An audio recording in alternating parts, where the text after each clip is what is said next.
ಪ್ರಕರಣಕ್ಕೆ ಸಂಬಂಧಪಟ್ಟಂತೆ ತಾನೇ ಕೊಟ್ಟ ದೂರಿನಲ್ಲಿ ಆರೋಪಿಯಾಗಿದ್ದಾನೆ ಚಿನ್ನಯ್ಯ. ನೂರಾರು ಹೆಣಗಳನ್ನು ಹೊತ್ತಿದ್ದೀನಿ ಅಂತ ದೂರನ್ನು ಕೊಟ್ಟಿದ್ದಂತಹ ಚಿನ್ನಯ್ಯ ಈಗ ತಾನೇ ಆ ದೂರಿನಲ್ಲಿ ಈಗ ಆರೋಪಿಯಾಗಿದ್ದಾನೆ.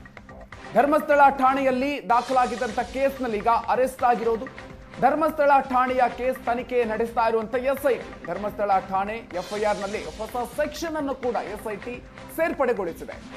ಸುಳ್ಳು ದೂರು, ಸುಳ್ಳು ಸಾಕ್ಷ್ಯ, ಷಡ್ಯಂತ್ರದ ಕೇಸನ್ನು ಈಗ ಆಡ್ ಮಾಡಿಕೊಂಡಿದ್ದಾರೆ. ಕೋರ್ಟ್ ಅನುಮತಿಯನ್ನು ಪಡೆದು ಹೊಸ ಸೆಕ್ಷನ್ಗಳನ್ನು ಸೇರ್ಪಡೆಗೊಳಿಸಲಾಗಿದೆ. ತಾವೇ ತೆಗೆದಂತಹ ಗುಂಡಿಗೆ ಈಗ ತಿಮರೋಡಿ ಮತ್ತು ಗ್ಯಾಂಗ್ ಬಿದ್ದಿದೆ. ಎಸ್ಐಟಿ ಮುಂದೆ ತಿಮರೋಡಿ ಷಡ್ಯಂತ್ರವನ್ನ ಚಿನ್ನಯ್ಯ ಬಾಯ್ಬಿಟ್ಟಿದ್ದಾನೆ ಅಂತ ಗೊತ್ತಾಗ್ತಾ ಇದೆ. ಷಡ್ಯಂತ್ರ ಮಾಡಿದ ಎಲ್ಲರ ಹೆಸರನ್ನು ಕೂಡ ಚಿನ್ನಯ್ಯ ಈ ಸಂದರ್ಭದಲ್ಲಿ ಎಸ್ಐಟಿ ಮುಂದೆ ಹೇಳಿಕೊಂಡಿದ್ದಾನೆ.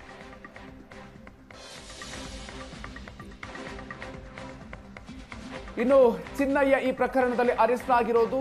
ಸೂತ್ರಧಾರಿಗಳಿಗೂ ಕೂಡ ಎಸ್ಐಟಿ ಕೆಡ್ಡ ತೋಡಿದೆ. ಆರೋಪಿಗಳ ಪಟ್ಟಿಗೆ ತಿಮರೋಡಿ ಗ್ಯಾಂಗ್ ಸೇರ್ಪಡೆ ಆಗುವಂತಹ ಸಾಧ್ಯತೆ ಇದೆ. ಎಫ್ಐಆರ್ಗೆ ತಿಮರೋಡಿ ಗ್ಯಾಂಗ್ ಸೇರ್ಪಡೆ ಆಗುತ್ತಾ? ಹಾಗಾದ್ರೆ ತಿಮರೋಡಿ ಗ್ಯಾಂಗ್ ಬಂಧಿಸೋದಕ್ಕೆ ಈಗ ಸಿದ್ಧತೆಯನ್ನ ಎಸ್ಐಟಿ ನಡೆಸ್ತಾ ಇದೆ. ತಿಮರೋಡಿ ಮಟ್ಟಣ್ಣವರ್ ವಿರುದ್ಧ ಎಫ್ಐಆರ್ಗೆ ಸಿದ್ಧತೆಯನ್ನ ಮಾಡಿಕೊಳ್ತಾ ಇದೆ.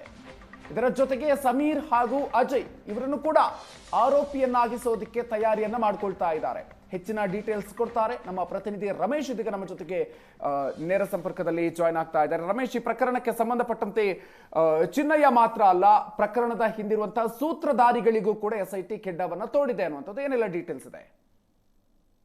ಎಲ್ಲ ಒಂದ್ ಕಡೆ ಒಂದು ಮುಸುಕು ಹಾಕಿಕೊಂಡು ಬಂದು ಧರ್ಮಸ್ಥಳದಲ್ಲಿ ನೂರಾರು ಶವಗಳನ್ನ ಊತಿಟ್ಟಿದ್ದೇನೆ ಅಂತ ಹೇಳಿ ಒಂದು ದೂರನ್ನ ಕೊಟ್ಟಿದ್ದ ಚಿನ್ನಯ್ಯ.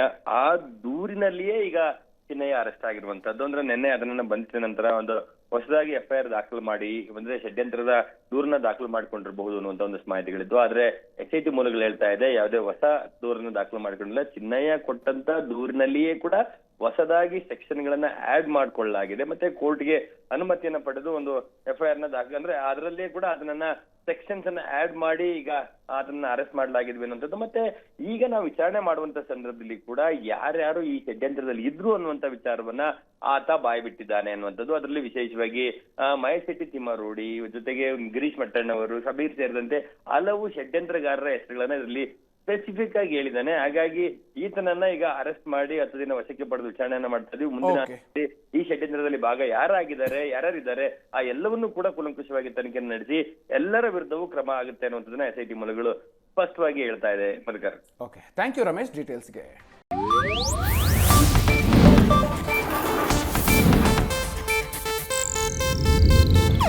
ಇದು ಏಷ್ಯಾನೆಟ್ ನ್ಯೂಸ್ ನೆಟ್ವರ್ಕ್ ಪ್ರಸ್ತುತಿ.